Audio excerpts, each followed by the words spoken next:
কেমন আছো বন্ধুরা? আজকে পটল চিংড়ি বানাচ্ছি। এই জন্য প্রথম পটলটাকে ভেজে নেব। কড়াইতে আমি সর্ষের তেল দিলাম। সর্ষের তেলে পটল চিংড়িটা খেতে ভালো হয়। সর্ষের তেল দিয়ে বানাতে পারো। পটলগুলো ভাজার জন্য তেলটা গরম হয়ে গেছে, পটলগুলো দিয়ে দেবো। পটলগুলো একটু হালকা আছে ধীরে ধীরে ভেজে নিতে হবে, মানে একটা দিক ঘুরে যাবে আর ভালো করে ওটা ভিতরে সেদ্ধ হবে না।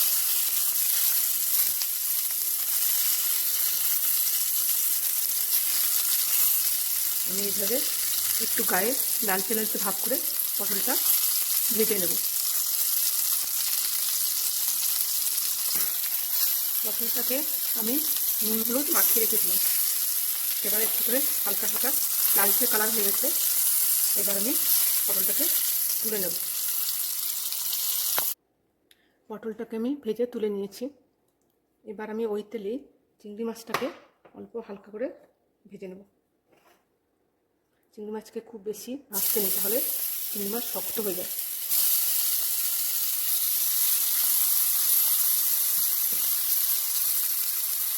হালকা ভেজে নেব। একটু হালকা লালচে কালার হয়ে চিংড়ি মাছটা তুলে রেখে দেবো।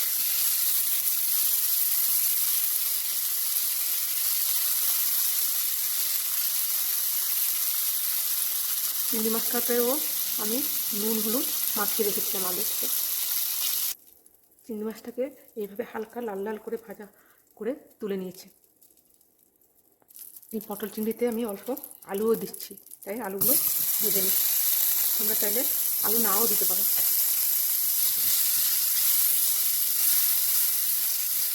আলুগুলো নুন হলুদ মাখিয়ে রেখেছিলাম অল্প, একটু লাল লাল করে ভেজে নেব।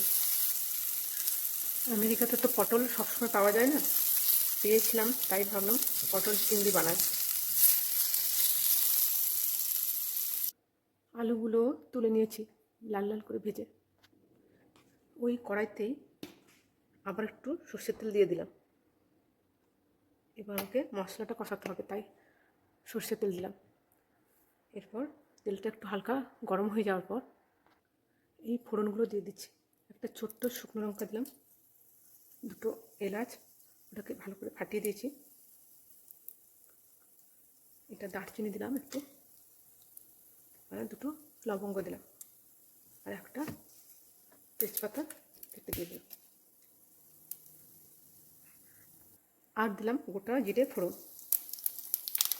এগুলোকে একটু ফোড়নটা ভাজা ভাজা হয়ে যাওয়ার পর আমি এবার বেটে রাখা মশলাটা দেব।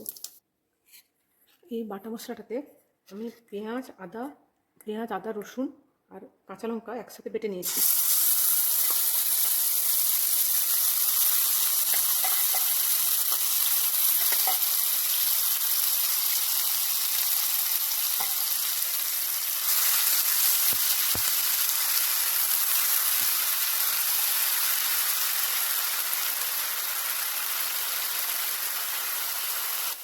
আমি বাটা মশলাটাতে একসাথে পেঁয়াজ আদা রসুন আর কাঁচা লঙ্কা বেটে দিয়েছি। তোমরা ইচ্ছে করলে সবগুলোই আলাদা আলাদা করে দিয়ে রান্না করতে পারো, সেটাও খারাপ হয় না। আমি সুবিধা হবে বলে একসাথে সবগুলো বেটে নিয়েছি।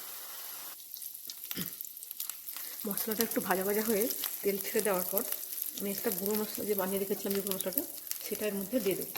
এটার মধ্যে আছে শুকনো লঙ্কা, হলুদ গুঁড়ো, জিরে গুঁড়ো, ধনে গুঁড়ো আর হচ্ছে নুন।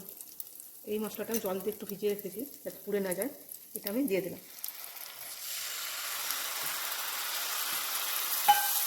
এবার একটু এবার কষিয়ে নেবো অল্প করে।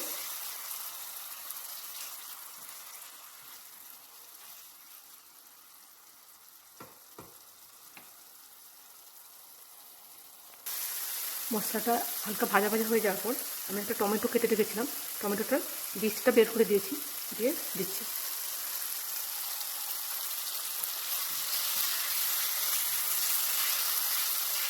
এটাকে আমি হালকা নাড়াচাড়া করে এর মধ্যে আমি যে মশলাটা বেটে ছিলাম তার যে জলটা ছিল সেই জলটা অল্প দিয়ে দেবো।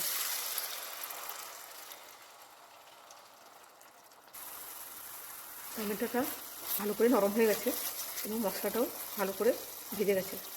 এখন আমি একটু অল্প পরিমাণ নুন দিয়ে দেবো, কারণ আমার পটল চিংড়ি ওগুলোর মধ্যে নুন মেশানো আছে, আর যখন ওই গুঁড়ো মশলাটা বানিয়েছিলাম তার মধ্যে অল্প নুন দিয়েছিলাম, সেই জন্য এই অল্প পরিমাণ নুন দিয়ে দিলাম।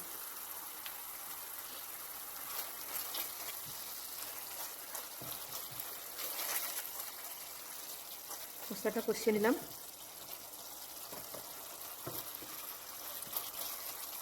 আর অল্প একটু হবে, গা থেকে একটু তেলটা ছাড়া ছাড়া হয়ে গেলে তারপর আমি অন্য জিনিসগুলো দিয়ে দেবো এর মধ্যে। এবার মশলাটা থেকে তেলটা ছেড়ে দিয়েছে, তেলগুলো উপরে বেরিয়ে গেছে এরকম। এবার আমি আলু পটলটা ওর মধ্যে দিয়ে দিলাম, ভেজে রাখা আলু পটলটা। আর চিংড়িটাও, ভেজে রাখা চিংড়িটাও দিয়ে দেবো ওর সাথে, দিয়ে অল্প কষিয়ে নেব।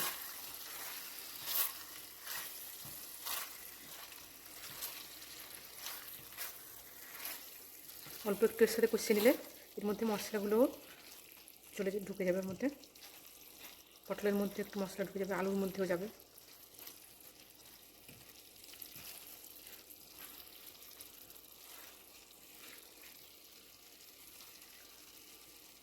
এবার আমি একটু অল্প খানিক রান্না হতে দেবো। এবার তেলটা ছাড়া ছাড়া হয়ে গেছে, এবার আমি জল দিয়ে দিলাম।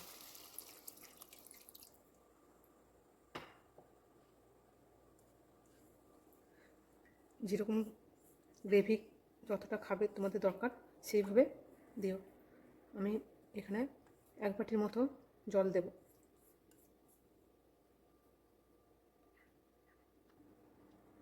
হাফ মতো দিয়েছিলাম, আবার আরেকটু দিয়ে দিলাম। এই বড় বাটিটাতে 1 বাটির মতো জল দিলাম। এরপরে ফুটতে দেবো, ফুটলেই আমাদের পটল চিংড়ি তৈরি হয়ে যাবে। এবার আমি ঢাকা দিয়ে দিলাম। ঢাকা দিলে রান্নাটা তাড়াতাড়ি হয়ে যাবে।